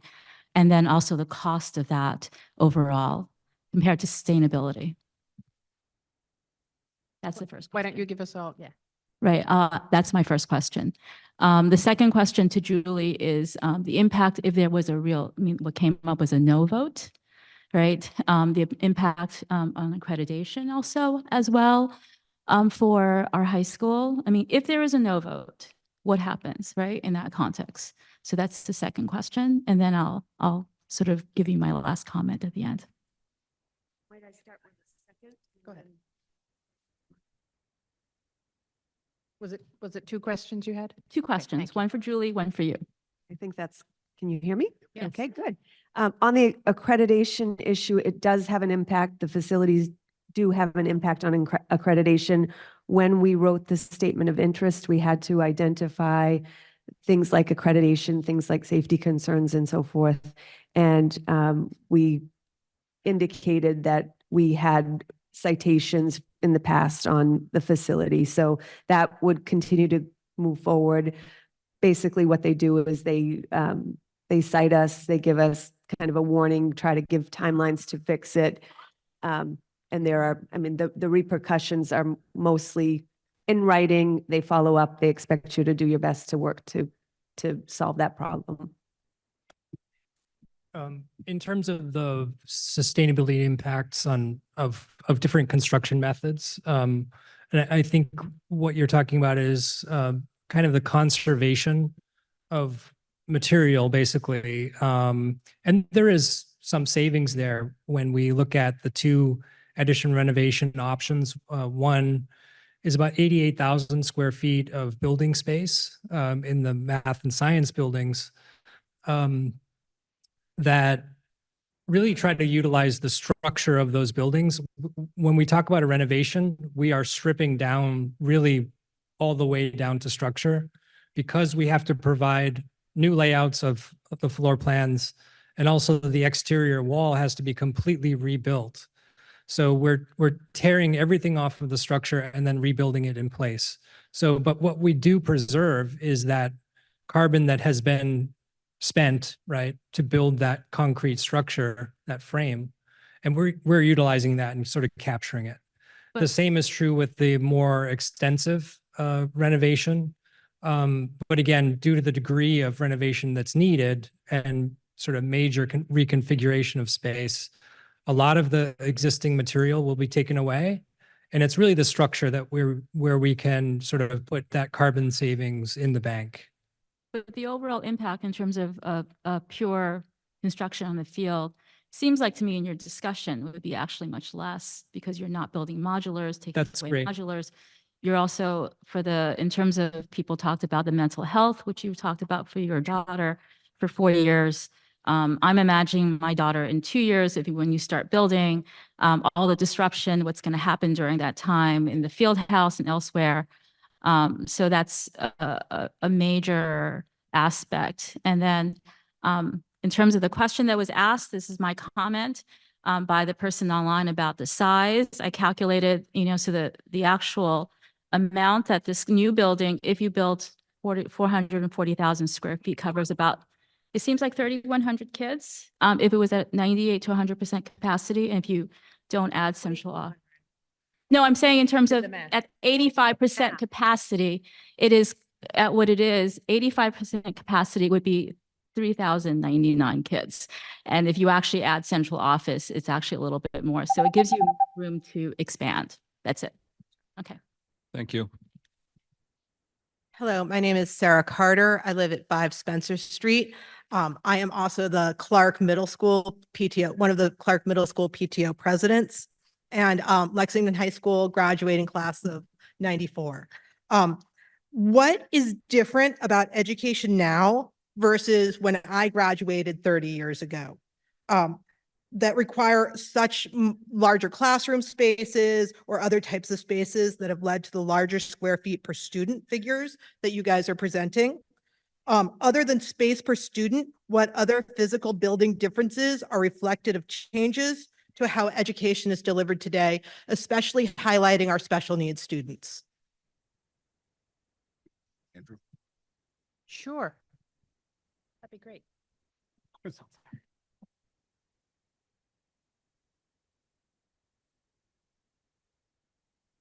So, I mean, I can't speak to, I was not in high school in 1994. I think you were, Ms. Jamelia. I did not graduate until 1999. But perhaps you could argue that there was certainly more of a stand and deliver approach, students sitting in desks, looking at a board, facing forward, was the standard mode in a classroom. And if you are to enter into an LHS classroom now, for instance, Ms. Fromer's classroom in math, you're going to see students getting up, moving around the room, working at boards. You're going to see students working on projects together. Teachers are very covetous of having spaces where they can send students to be working collaboratively with one another. Through the visioning process, we talked a lot about the types of skills that students are going to need in the workforce or in life after LHS. And a lot of those have to do with being able to collaborate, being able to work on projects, being able to create things creatively together. We're desperate at the high school for maker spaces, spaces where students can create things with their hands. That is certainly a major component of STEAM and STEM education right now that we're not really meeting for our students. We meet traditional science type learning quite well, but a little bit less so in engineering and in robotics, which is a new field. And in terms of the students that we are serving at Lexington High School, we are a far more inclusive high school than any high school would have been in 1994. We have programs for students who are neurodivergent with needs really across the board, and students who in many cases would have been served out of district in the past now have specialized spaces at the school where they meet. And I think Mr. Cronin was talking about some of those modular classrooms that were built in 2012 and 2014. Some of those spaces are specially designed for students with needs for life skills and various other types of physical therapy, occupational therapy, meeting with social workers. It's incredibly different. If you've watched the school building committee meetings online, you will know that I get, of course, the numbers and the figures, it is all daunting. But when Brian starts talking, I get really excited because that's where this type of project really has the ability to meet the needs and also to really bring Lexington High School. We have that sort of, in many ways, we're a traditional high school, but in some ways we're not where some other high schools now in terms of what they're offering. So does that answer your question? Thank you very much for your time. I also just want to say that I support one of the new building projects on the fields. And I think based on cost and time estimates, that is the path we should be considering. Thank you. Why don't we take 2 online, and just want to note that we have about 18 minutes left, and I see more hands and people standing than I think we're going to be able to get to. So as I said, we are going to conclude at 8:30, but I want to remind folks that on the project website, there's a contact us page. We're getting a lot of questions and comments being submitted. So if we don't get you tonight, there is still an avenue for you to have your voice be heard. So why don't we go online? Samara, please state your name and your address. Yes, my name is Jeff Clayman. I'm Samara's husband, 10 Frost Road, Lexington. I just want to thank the board for all the hard work they've been doing on this project. I think that when I look at this project, I feel that the overall focus should really be on building a school. I think a lot of the talk related to the field house, the pool, and the central office really dramatically increase the scope of work with the project. And in a time of historically high construction costs and expenses, I think that this is not a good time to really expand the project beyond basically just a school. My question really revolves around what facilities are going to be in place as they find problems during the construction process that may escalate the cost of the project, and what are the possible scenarios in terms of cost escalation should any of these projects be selected? Can I just clarify? You said what contingencies are in place? Is that what you asked? Yes, I just my Sure. question revolves around, you know, what is, how often is it that the cost of these projects balloons beyond what's projected at Sure. this stage, and sort of, you know, how that gets presented to the community and what options there are. And, you know, as I said before, you know, expanding the scope of the project far beyond the school is very problematic because it's highly likely the cost of this is going to be higher than what you're projecting. Sure. So one of the reasons the process through the MSBA takes about 2 years to do a study is that they require an immense amount of in-depth upfront investigations. So we have done surveys, we've done soil testing, we have done engineering, we've done geotechnical borings, we have analyzed materials in the existing building. And so it's really important that we gather all that data upfront, because at the conclusion of schematic design, we will go through another estimating process, and it is that number by which the community will be asked to vote. And so even in schematic design, there'll be another round of geotechnical investigation, another round of soil testing once the preferred option is set, so that we know to the best of our ability, because we're not going to start construction, but to the best of our ability, what we're going to be encountering on that site when we move forward. And so there will be contingencies built into the schematic design budget. We will be at schematic design. We're not at bid documents. We're not handing this over to a contractor to build. So there's what we call design contingencies, because we will have anywhere from maybe 100 drawings at schematic design, and we will have 1,500 drawings that we're handing over at the time of construction. So but getting between those two has a lot of assumptions. And so there's contingency for design, and then there's contingencies built in for construction. And so it's really important that we all understand that those contingencies are there for a reason, and they will be spent if needed. And if not, they get turned back to the community. One of the other reasons that the committee is moving forward with a CM at risk is that you get to bring on that construction manager early in the process. And so they're doing estimating in parallel with the designer. And they're the ones who are going to have to stand behind that, because they sign what we call a guaranteed maximum price. I can talk a lot about that, but it's not for tonight because I see a lot of people standing. But we do understand that, and this is something that we do regularly. So I will say, with the exception of what happened during COVID, where we had material issues, the estimates that our team provide, as well as the estimates that your construction manager provide, are more than not always in line with the budgets that are set forth. Thank you. Matthew, go ahead, state your name and your address. Hi there. Thanks so much. I'm actually Joyce Dvorak. Matthew is my son, and this is what you get when families share a computer.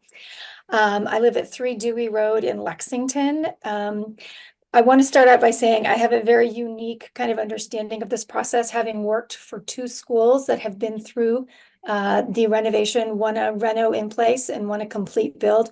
I'm currently at Arlington, right next door, and I can say it is an absolute joy to go to work every day in my building that has heat and air conditioning in my office. I will say to the parents who are concerned about the disruptions on the kids, that the kids really in both situations, go with the flow. There's leniency about breaks in between classes and negotiating and moving, but the kids actually adjust better than the adults in the renovations.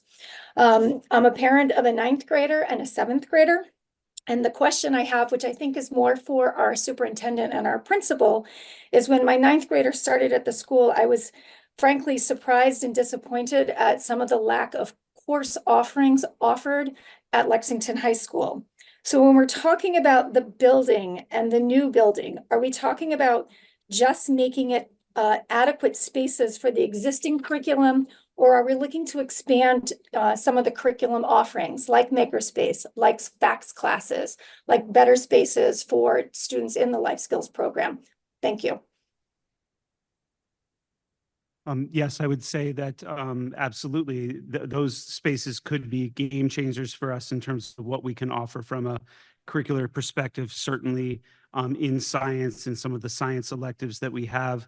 One of the exercises that we have also worked on with the faculty on a number of occasions, and we have looked to expand in our program of studies, are interdisciplinary offerings. And right now, the structure of our school is very siloed with departments where, you know, the math teachers are quite separate from the English teachers and the science teachers. And if you look at some of the adjacency diagrams that have been put out in the school building committee and sort of the schools within schools that Brian was talking about, that would really open up an opportunity for staff to be collaborating with one another in spaces and not having to really walk 10 minutes across the campus to talk with somebody about an idea, about a shared lesson or a shared project. Certainly, I think that those maker spaces could also be a boon to project-based learning and to perhaps capstone experiences for students. There's so many ways we could expand through space, quite frankly, and it has been limiting. I will say that I'm proud of the program of studies as it is. It offers quite a lot to students, and we're always growing it, but we understand that it's not meeting everybody's needs. And these things were mentioned in the ed plan. Okay, why don't we go right here? Hello, Tianyang Zhang and for Jackson Court. And first, thank you for the hard work and also organizing this meeting.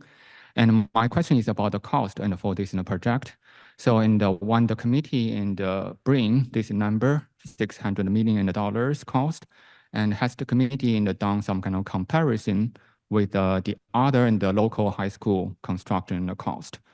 So I have understand one data point out here, which is in the Arlington High Schools in the construction. And the cost is about $290 million. So I'm wondering, okay, why Lexington High School is in the double that in the budget, and has an committee done some analysis? If yes, and could you share more details and all those information within the residents in Lexington? Thank you. Can you just state the specific schools that you were asking about? Arlington High School. Okay, so I don't know. $290. Okay. $290 million. Okay, I don't know if you. Yeah. I'm not sure if you missed the beginning of the meeting, but in your hand, I talked about an analysis that we have done between Arlington, Belmont, Revere, and Waltham. And there's also a video recording on the project website. It's about 20 minutes or so, which explains how we got to the results of that. And so if you have any questions after you watch that video, please feel free to submit them through the website. So yeah, but in general, why double the cost? The major reason. The video will help you understand. Thank you. Please. Yes, hi. I'm Lori Wolf. I'm at 2 Forest Street. First of all, I do believe we need a new high school, and I'm in favor of a new construction. My question has to do with the traffic impact studies. Are those available for review? And to what extent are those considered in deciding the ultimate siting? Reno in place, which directs the traffic to a major artery, versus building on the field, which directs traffic through an established neighborhood in the historic district of the town. Thank you. Sure. So we did do existing conditions traffic analysis as part of the preferred PDP phase and the preferred schematic. And as part of schematic design, our traffic engineers working with us on the circulation, both access on and off Worthen, as well as Waltham Street, what's there today and what might be proposed. It's not going to change that much in other words, we're not going to take all the traffic and move it all onto Worthing or Park Drive. So really, when you're looking at whether it's going to impact one of the options, I don't think it's going to prove that out. But what we are going to do is how do we improve the traffic? How do we improve getting the movement on and off Worthing, on and off Waltham, and around the site? The traffic impact analysis is part of the next phase. So I'm making sure I'm saying that correctly. And so that will be uploaded as part of the schematic DIME. But the existing conditions of traffic analysis is already part of the PDP, which is online. So if you want to look at that data, it's there. Who's next? Please. Hi, Steve Kaufman, 116 East Emerson Road. I want to applaud the committee for all the work and the creativity of the design. I wanted to just talk about the issues of cost and the impact on our town. I'm a town representative. There's a lot of people in town that have already expressed concerns about the cost of this town and the cost of property taxes. So we've heard that this project at $600 million plus the town building renovation, the fire station, what is that going to add? First part of my question is, what is that going to add to people's property tax on average in this town? Like, what will people be spending after all this is said and done out of pocket each year, incrementally to what they spend today with these once the overrides are done? Sure. Just 1 minute. Is it on now? Okay. So we did do a presentation on the overall impact to the town on the cost, both the total amount of debt that the town will need to take on, what that will do to the annual debt service cost for the town, and how that will translate into the impact on each of you. So the analysis that we did right now, obviously these are very rough estimates, as you've heard from the project team earlier today, but the $600 million project for the home of median value, which is about $1.35 million, the annual impact would be approximately $1,700 per year. That would probably continue. The way that we would structure the bond is it would be that same amount each year. The one thing that I will say is that we have been planning for this project for a long time. We also do have a capital stabilization fund that we have built up, and by the time the project starts, should have over $40 million in it. The intention is to use that money to help mitigate the impact, mitigate the impact to the taxpayers as that debt service starts coming online. We haven't decided yet exactly how we will do that. There's a lot of variables that need to be nailed down first, but I would say around the $1,700 mark is what this total project would cost. That does also not include things like incentives, paybacks, things like that. So. Okay. I think the median price is like 1.6 in the town now, not 1.35. So maybe that's mean versus median, but I believe it's quite higher. So maybe that's $2,000 then per house. And then on top of that, you said there's an additional cost for the town building and the fire station. What do you think that would add on top of the 2,000? So the other thing that we have to keep in mind is that there are other projects that we borrowed money for years ago, some 20 years ago, some 10 years ago, some 5 years ago. Those debt service costs are rolling off. They are shrinking over time because of the way that those are structured. And so this is really going to cause the hump in the project. Once the debt service from the high school peaks, after that, it should continue to decline. Okay. Has there been any analysis of like what people can afford or what, there's two reasons for that. One is obviously people have to be able to live and survive in the town with all these expenses. And there's some people that are struggling. And the other issue is what you need to get approved as a vote, right? You want the town to say yes. So you got to think about those numbers. Have you guys analyzed either of those numbers? Like what it would do to people's like quality of life and what it would do for your ability to get it approved, just to factor in against the aspirational wonder of these great alternatives. They're great, but can people afford it? And where are these limits? And have you looked at those limits at all? So we have not analyzed for individuals in town. That is really, I'm not sure how to say that the best way, but we have not really gone down and figured out what individual households have the ability to afford. This is why we put it to a debt exclusion vote, is that we have a project. We are going to be very transparent about what the cost of that is to the voters. And at the end of the day, the majority is going to be what this is. Okay. I would say, I mean, these proposals sound wonderful to me and I applaud it.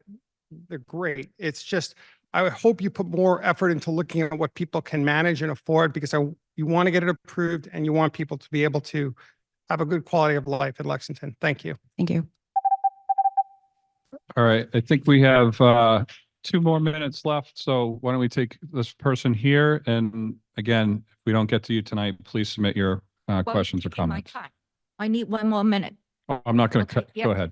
Mabel Amar, 119 Simons Road. I just want to say to you with all due respect, shame on you. You do not know how the families in Lexington, how much we have to pay. In a way, the price I'm looking at now went from 400 million. Before I know it was 500 million.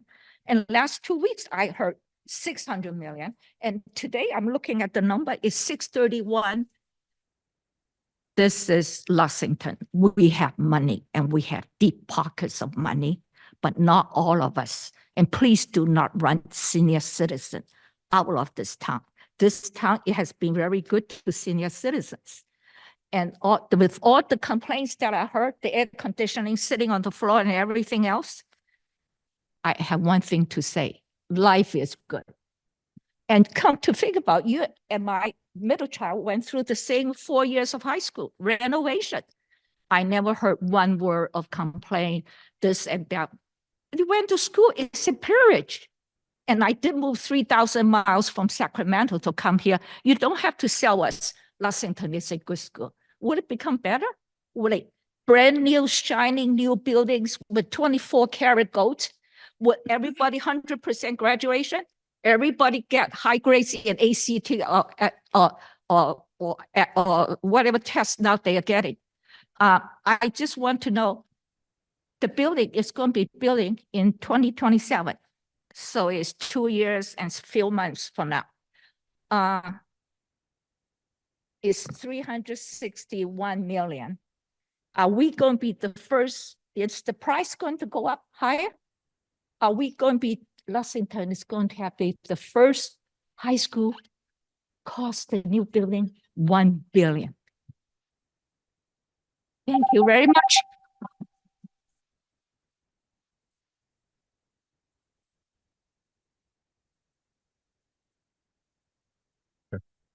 All right, why don't we take the people that are in the room and let's try and make it concise, because I don't want to leave people standing. So please. Thanks. So my name is Reagan Robertson. I'm at 22 Spring Street. I'm also the co-president of Bridge PTA, and my daughter is actually going to be one of the children that actually benefit from this project and all this discussion. I want to really thank the committee for looking at the cost analysis and trying to make it apples to apples. That really brought home to me that how much is actually going to be a cost and where we can look for cost wise. And my final comment is that I'm really in support of a new construction onto the new fields and trying to mitigate and reduce the amount of impact that can be on the students that are there now and will be there in the future. Thanks. Hi. I'm Francesca Frommer. I live at 195 Waltham Street. I also teach at Lexington High School. It frightens me to think that our town would say no to this project. I moved here in 1998, right after our town said no to the project that was proposed at that time and did a reno instead. And we are living with that now, and we have been for my entire time teaching in Lexington. The facilities department does a fantastic job trying to repair things. At the same time, my room is tiny. I have 26 students. I have an extra adult to support a child with special needs. There are 28 of us. It's a hot box. The kids refer to it as a hot box. It is one of the hottest rooms in the whole building. It's very difficult. I have students who have in their IEPs that they should have separate testing accommodations. It's very difficult to find space currently to do that. So if you're turning down this project, you're actually putting us in a bind legally. We need to provide those things. We don't have space for it. You're going to end up spending a lot of money trying to patch and bring things up to code if we say no. So first of all, please don't say no. I'm a taxpayer. I'm going to also incur the cost. I also think that the build in place is a really problematic proposal because it is very disruptive. It's already hard to get our 2,400 students through the hallways. They are constantly late to class, even with great effort to get there on time. So that cuts into learning time. If they're then on the fields, right, there is more. So I keep hearing about fields and I'm not hearing about education. This is an educational project and I can appreciate, I sat on the recreation committee in Lexington for 3 years. I can really appreciate the impact on fields, but what we really want to talk about is what is the impact on students?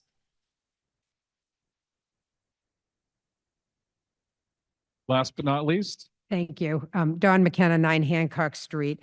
I want to start by saying that I really appreciate the communications working group and this group who I think tonight has given the type of presentation and ability to ask the questions that are on the minds of people. And I think it's really in the right direction. I thank you very much for your efforts. I also want to state for people who aren't familiar with the Fieldhouse that the superintendent and the school department did an analysis of the Fieldhouse, and it's used from 6:30 in the morning until 10 or 11 at night every day. And there's a breakdown of the schools a breakdown of what user groups use it, the schools, the municipal departments, and others. So maybe at the end, you can just tell people where they can find that on the website so that they can look at that. But I do just want to ask one clarifying quick question for you, which I think is a simple question. And I really appreciate you reaching out to MSBA to talk to them about the options with the Fieldhouse. But my question is there any limit to the size and scope of the Fieldhouse on an ad reno? For example, could we remove the inefficient dome roof? Could it be elongated to accommodate a 200-meter track with field event areas and an infield that adds a basketball court or other activities, all of which would meet existing programming? And I just wanted to hear a little bit more. I think somebody mentioned about if you do an ad reno, it would strip down the walls. And I'm just curious as to how that would work with these concrete walls. I'm going to let SMMA speak to sort of the design elements of it. But one thing that the MSBA made clear to us today was, yes, they would entertain a renovation of the Fieldhouse in the project, not as a separate vote. Same thing for an addition renovation, but they also said, we're not going to determine it until we see everything, meaning PSR and SD. And basically what MSBA said was, and don't try and knock everything down except for one wall, because we're going to look at that in a negative light. So I think there are limits to what the MSBA will take. I think that they would accept a true repair a lot differently than if we knock everything down, leave one wall, and then build everything new. They would not look at that in a positive light. But how big of an addition would they allow, or it just depends? The true answer is they won't really tell us until schematic design. Okay, thank you. I wish they would. And just the caveat is that, you know, we've put in the summary of spaces for an 18,000 square foot gym inside the new build. They're going to look at, if you make the existing field house bigger, well, maybe you don't need that in there. And so they may not support the full 18,000 square feet gym as a new build if we renovate the field house, depending on how big it is. We have looked at what we can fit, you know, how can you elongate it? Can you get the 140 meter track? Yes. Can you get the 200 meter track? Yes, but you can't get much else. So because you have to work with the existing radius of that. And so, yes, it would be a new roof, but just working with the walls, it's going to limit it. Your radius is going to be limited to that existing radius. Thank you. Okay, I can get last the concrete one. question. Last one. I swear I'll keep it short. I'm a B, parent of Sanjana Desai from LHS, and I'm here from 404 Concord Avenue, Lexington. Just one quick question. What kind of safety and security protocols are being considered in the design? Is there a way to get a scoop into it? Secondly, are those kind of security and safety measures that we put in the design covered by MSBA? That's it. Thank you. So one thing I won't do is ever talk about what the safety and security measures are at a public meeting. But what I will tell you is that we are very aware of safety and security that's needed in schools today. Safety and security is part of the infrastructure of a building and is supported by the MSBA, but it is one of the reasons why we're not looking at the campus design, right? So that is a concern for administration, is to not have the buildings that you go in and out of all day, because it adds another level of security for them. So looking at that one comprehensive building that you can rotate through. So, but it is, we are looking at, state-of-the-art safety and security, which would be part of the project. Will there be transparency to what will go on in the I'm design? sorry, can you say that again? Sorry, will there be any transparency to what will go on in the design in the next meeting or somewhere that I can verify?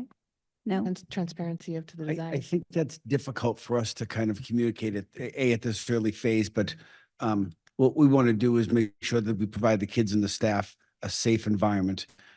Be assured that there'll be technology, be assured that there'll be locks on doors and the ability for folks to come into the building.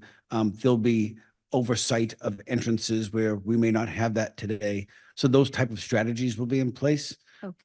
I'm reluctant to get into any more detail at this phase. Understood. Thank you. Okay, so with that, we do want to thank everybody for coming here and spending some time with us tonight. And this truly is helpful for us. So again, thank you for coming here. And sorry we didn't get to everybody online.